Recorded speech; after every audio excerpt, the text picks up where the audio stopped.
Hello friends, NEET daily test number 26 के solution को आज हम लोग डिस्कस करेंगे। इस टेस्ट का पहला क्वेश्चन है कि wheel of radius capital R is rotating without sleeping. जब हम कहते हैं विदाउट स्लीपिंग इसका मतलब है v equal to omega R, और ये v जो है सो सेंटर ऑफ मास के लिए होता है, वो वैलिड होता है। जैसे मान लीजिए आपका व्हील है, ये व्हील है और ये सेंटर ऑफ मास है, ये रोटेट कर रहा है विथ एंगुलर स्पीड ओमेगा। तो ये जो सेंटर ऑफ मास है उसका स्पीड जो है हम कह सकते हैं ओमेगा आर, यदि स्लीप नहीं हो रहा है तो। स्लीप हो रहा है तो ये हम नहीं कर सकते हैं, no sleeping. The displacement of the point of contact P, ये पी है पॉइंट जो कॉन्टैक्ट में है धरती के। एन इज टू 4.5 रेवोल्यूशन में कितना होगा डिस्प्लेसमेंट। इस पी पॉइंट का डिस्प्लेसमेंट जो है सो 4.5 रेवोल्यूशन में कितना होगा। तो 4.5 के बाद में ये व्हील कहाँ पर पहुंचेगा। अभी टी इक्वल टू 0 है, टी इक्वल टू 4.5 टी के बाद वो कहाँ पहुंचेगा। टी इसका टाइम ऑफ रेवोल्यूशन है, एक टाइम का टाइम जो है वो है एक रेवोल्यूशन करने का टाइम। तो 4.5 टी में ये कहाँ पर पहुंचेगा ये पता करना है। तो सबसे पहले देखते हैं कि इसका सेंटर ऑफ मास जो है वो कहाँ चला जाता है। तो सेंटर ऑफ मास जो है वो कितना डिस्टेंस ट्रेवल करता है, वो होगा सेंटर ऑफ मास का स्पीड और टाइम। तो सेंटर ऑफ मास का स्पीड जो है अभी लिखेंगे, टाइम कितना है T equal to 0 to T equal to 4.5 capital T, और ये जो है सो टाइम पीरियड है। VCM जो है सो ओमेगा आर, ये वैलिड है, इसको ओमेगा आर लिखते हैं, टाइम वही लिख दिए। ओमेगा को हम लिख सकते हैं 2 पाई/टी, ये आर है और ये 4.5 टी है। ये टी खत्म हो गया तो 9 पाई/आर आया, राइट। ये हमारा ओ ओ प्राइम है, और ये जो है सो हमारा 2 आर से ज़्यादा है, तो ऑफकोर्स एक यहाँ एक बहुत दूर में है, बहुत दूर में है कुछ इधर, ठीक है। ऐसे इसको थोड़ा नीचे कर देते हैं ताकि धरती में सट जाए, ठीक है। तो ये पॉइंट जो पी है 4.5 के पास कहाँ रहेगा, टॉप में रहेगा, यहीं रहेगा, इधर रहेगा, उधर रहेगा। 4 राउंड के बाद तो वहीं पर आ जाएगा पी, जहाँ था वहीं पर नीचे, रेस्पेक्ट टू दिस पॉइंट, यहाँ नहीं रहेगा, कहीं और रहेगा इधर।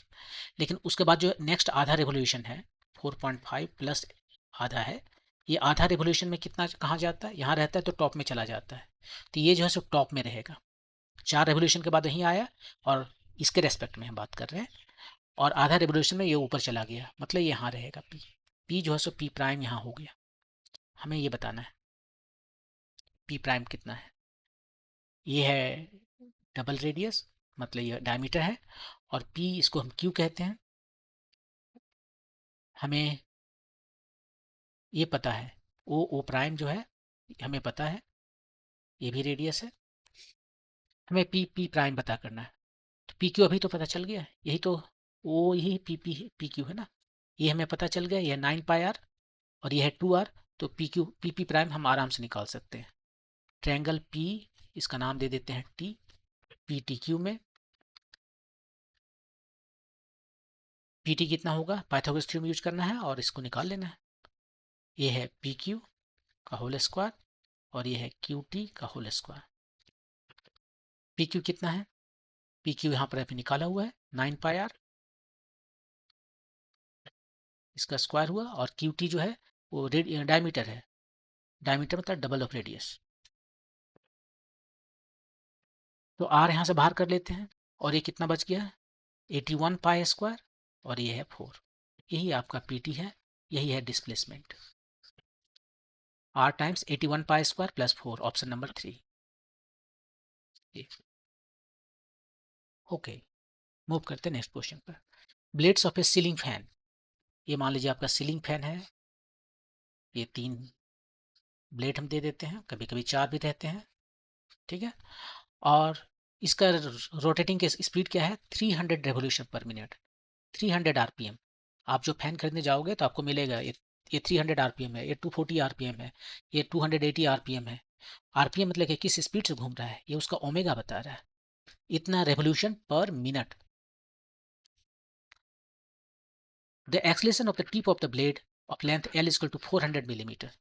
ये जो है टिप है, टिप का जो है सो मान लीजिए इधर से घूम रहा है, तो इसका एक्सलेशन बताना है टिप का। और इस ब्लेड का जो लेंथ है वो कितना है, 400 मिलीमीटर, इसी में बाजार में मिलता है। 400 मिलीमीटर को आप कह सकते हो सिंपली 40 सेंटीमीटर, और ऐसा यूनिट में 400 0.400 मीटर।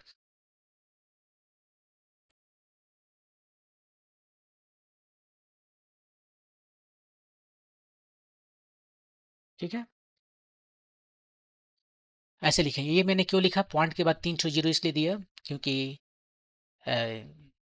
इससे ये पता चल जाएगा कि ये जो इंस्ट्रूमेंट है इसको मेजर किया गया है उसका एक्यूरेसी है मिलीमीटर।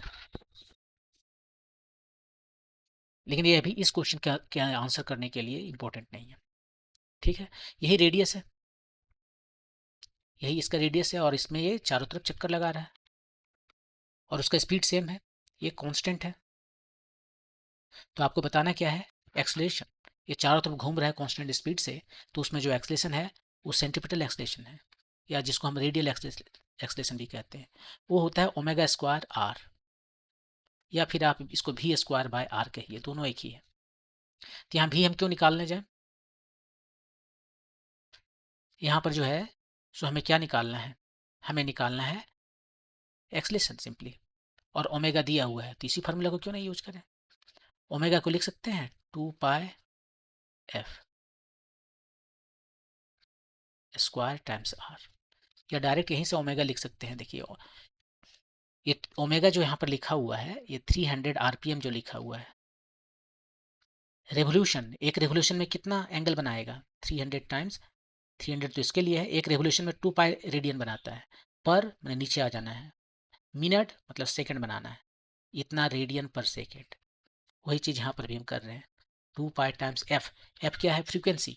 इसका फ्रीक्वेंसी कितना है, फ्रीक्वेंसी मतलब एक सेकंड में कितना राउंड लगा रहा है, इतना जो 300 राउंड लगा रहा है वो 1 मिनट में लगा रहा है, तो 1 सेकंड में कितना लगाएगा, इसको 60 से डिवाइड कर देंगे, और आर जो है सो हमारा यहाँ पर दिया हुआ है 40 सेंटीमीटर, मीटर में लिख दें 0.4।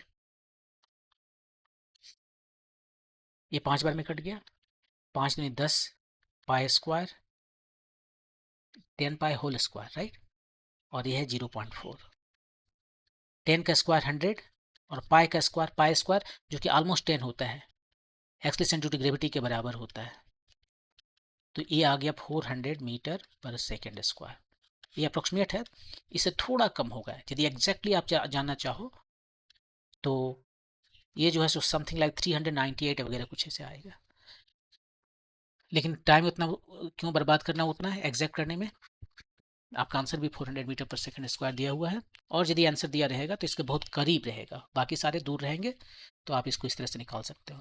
तो यहाँ पर एक और चीज़ सीखने को है कि पाई स्क्वायर जो है सो ऑलमोस्ट 10 होता है, एक्चुअली ये जो है सो जी के बराबर होता है जो कि 9.8 होता है, कुछ इतना आएगा। आपको आप कैलकुलेट करके एक बार देख लीजिए और अपने एग्जामिनेशन में इसको यूज कर सकते हैं। Okay, next question. A particle is moving in a circular path of radius r is equal to 2 meter, and at a moment t is equal to t, the total acceleration is 9 meter per second square, and it makes angle 60 degree with the radius। सबसे पहले एक circle और path बनाते हैं, ये हो गया। कोई पर्टिकुलर टाइम में ये सेंटर है, ये जो है सो पार्टिकल यहाँ पर है, इधर मूव कर रहा है, और इसका एक्सलरेशन है, किधर है एक्सलेशन, इसका एक्सलेशन है इधर मान लीजिए, ठीक है, इधर एक्सलेशन है, और उसका वैल्यू दिया हुआ है ये 9 मीटर पर सेकेंड स्क्वायर, और ये एंगल थीटा है, ठीक है, 60 डिग्री दिया हुआ है। पूछ रहा है कि वेलोसिटी क्या होगा इस वक्त, जिस वक्त इसका टोटल एक्सलेशन 9 मीटर पर सेकेंड स्क्वायर है, और वो टोटल एक्सलेशन रेडियस के साथ में 60 डिग्री बना रहा है, उस वक्त वेलोसिटी क्या है। एक्सलेशन इधर है तो इसका जो वेलोसिटी है वो इधर होगा, ताकि एक एक्सलेशन इसके डायरेक्शन में हो जाए और एक रेडियल एक्सलेशन हो जाएगा। तो इसका जो कंपोनेंट है, इस टोटल एक्सलेशन का जो कंपोनेंट है रेडियस के डायरेक्शन में, वो देगा रेडियल एक्सलेशन। आप देखिए कोई भी वेक्टर है, इसका इधर क्या कंपोनेंट है, ये मान लीजिए ए है, ए एंगल थीटा है, तो इसका जो कंपोनेंट है यहाँ पर वो है ए कॉस थीटा, ठीक है, तो इस डायरेक्शन में इसका कंपोनेंट है ए कॉस थीटा। वैसे ही इस जो वेक्टर है इसका रेडियल डायरेक्शन में जो कंपोनेंट है वो कितना है, ए कॉस थीटा। और क्वेश्चन में बोल रहा है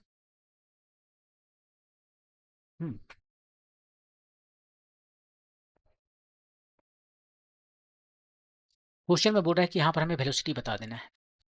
तो ए आर जो है हमें पता है कि ये रेडियल एक्सलेशन है जो कि वी स्क्वायर बाय आर होता है, और ए का वैल्यू यहाँ पर दिया हुआ है बाकी सारे सारे पैरामीटर्स का 60 डिग्री।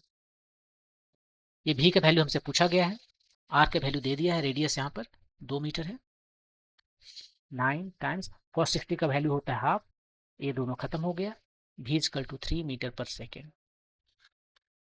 यहाँ पर देखिए वी स्क्वायर इजकल टू 9 है, तो v का दो वैल्यू होगा, ये 2 डिग्री का इक्वेशन है, क्वाड्रेटिक इक्वेशन है, तो इसके दो सॉल्यूशन होंगे +-3। लेकिन हमें मैग्नीट्यूड से मतलब है, वेलोसिटी ऑफ द पार्टिकल पूछा है। तो हमें केवल उसका मैग्नीट्यूड से मतलब है। यहाँ पर वेलोसिटी पूछ रहा है लेकिन एक्चुअली स्पीड की बात कर रहा है, क्योंकि यहाँ कोई डायरेक्शन नहीं दिया हुआ है ऑप्शन में। तो जब स्पीड की बात कर रहा है तो +-3 नहीं, लेकिन हम केवल जो है सो प्लस लेंगे, भी जो है स्पीड जो है सो केवल प्लस में होता है, माइनस का मतलब होता है ये इधर मूव कर रहा है। अब वो तो पॉसिबल नहीं है, ये इधर मूव करता तो ये इधर नहीं हो सकता, लेकिन आप कह सकते हो कि ये टोटल एक्सलेशन इधर है तो भी ये एंगल 60 डिग्री है। तो उतना नहीं करने का है, बस सिंपली भी जो है सो 3 मीटर पर सेकंड आ गया यहाँ से, आपके लिए यही काफी। Option number 3। Okay, next question. Which of the following force is experienced by a passenger sitting in a turning bus? एक टर्निंग बस है ये। और इस बस में ये जो है किसी रास्ते पर चल रही है और टर्निंग है, मान लीजिए सर्किल पर चल रही है इसके चारों तरफ, तो आप किधर चले जाते हो, विंडो तरफ, इसके सेंटर से दूर चले जाते हो आप। क्यों, किस फोर्स की वजह से? तो आप पर कौन सा फोर्स लग रहा है? कैपिलरी फोर्स नहीं, ग्रेविटेशनल फोर्स नहीं, इलेक्ट्रोमैग्नेटिक फोर्स नहीं, सेंट्रीफ्यूगल फोर्स, ये यही फोर्स आप पर लग रहा है। देखिए, ये जो सेंट्रीफ्यूगल फोर्स है इसको हम तभी कह सकते हैं जब हम नॉन इनर्शियल फ्रेम में रहते हैं।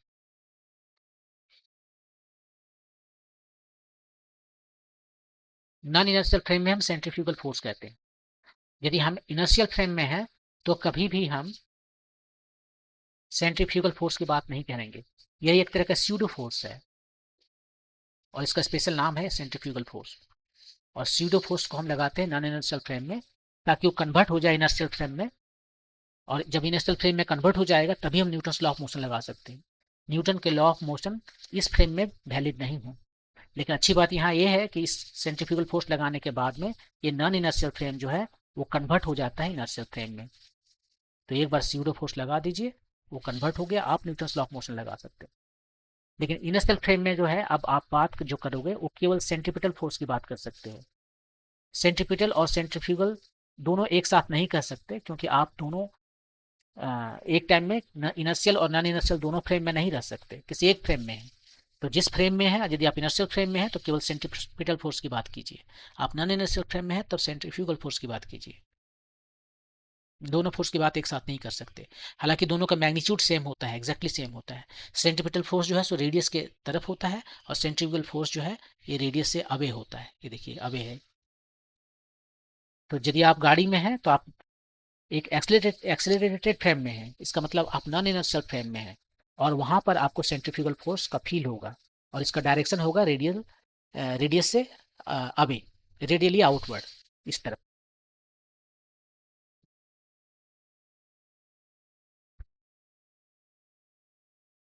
ओके, मूव करते हैं नेक्स्ट क्वेश्चन पे। A particle is moving along the circumference of a circle of radius r is equal to 200 metre. ठीक है, 200 metre. It completes half revolution in 62.8 second, 62.8 second, आधा revolution. यहाँ से स्टार्ट किया इधर से घूमने के लिए, आ गया यहाँ पर, पी से स्टार्ट किया क्यू पर आ गया इस रास्ते से। ठीक है, एवरेज स्पीड बताना है और एवरेज वेलोसिटी बताना है। एवरेज स्पीड कैसे निकालेंगे? स्पीड स्केलर क्वांटिटी है, ये लेता है टोटल डिस्टेंस, जो डिस्टेंस ट्रेवल किया है, पाथ लेंथ डिवाइडेड बाय जो टाइम लगा, टोटल टाइम टेकन। डिस्टेंस कितना है? डिस्टेंस है आपका ये जो चल रहा है वो डिस्टेंस है, और वो कितना है इधर से पी आर क्यूब, जो कि है पाई आर, ये है पाई आर। और टाइम कितना लगा 62.8 सेकेंड। सबका वैल्यू रखिए, आपको आंसर मिल गया। ये है 3.14, आर है 200 मीटर बाय 62.8, यहाँ पॉइंट है। इसको हटाइए, इसको हटाइए, सब डेसिमल हट गया तो वहाँ एक जीरो आ गया।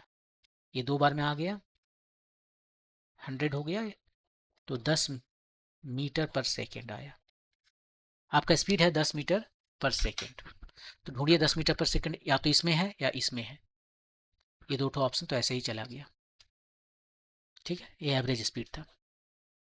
अब निकालना है एवरेज वेलोसिटी।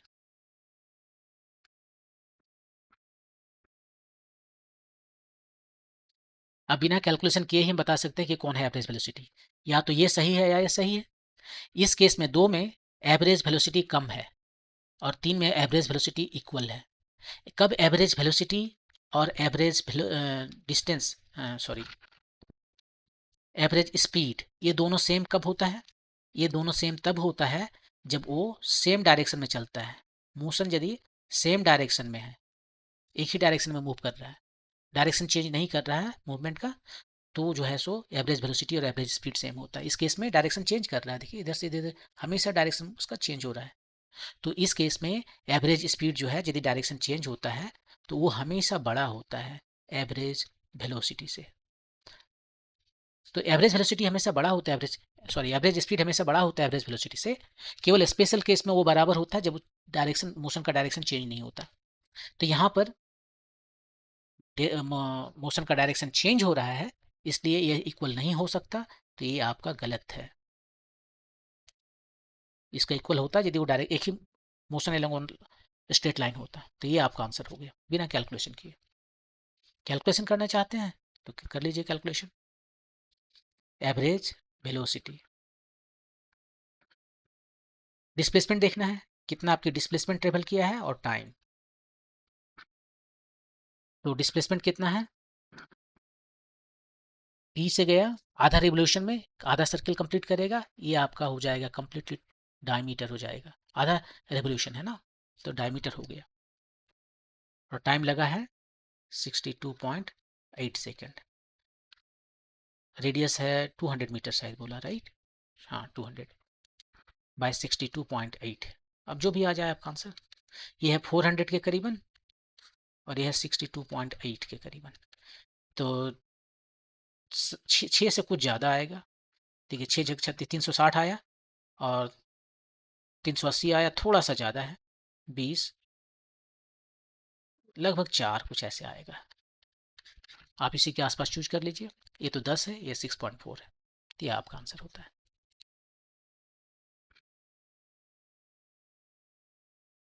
तो ये था क्वेश्चन नंबर 130 नेक्स्ट वीडियो में हम लोग डिस्कस करेंगे नीट डेली टेस्ट नंबर 27 के सॉल्यूशन को। Thank you.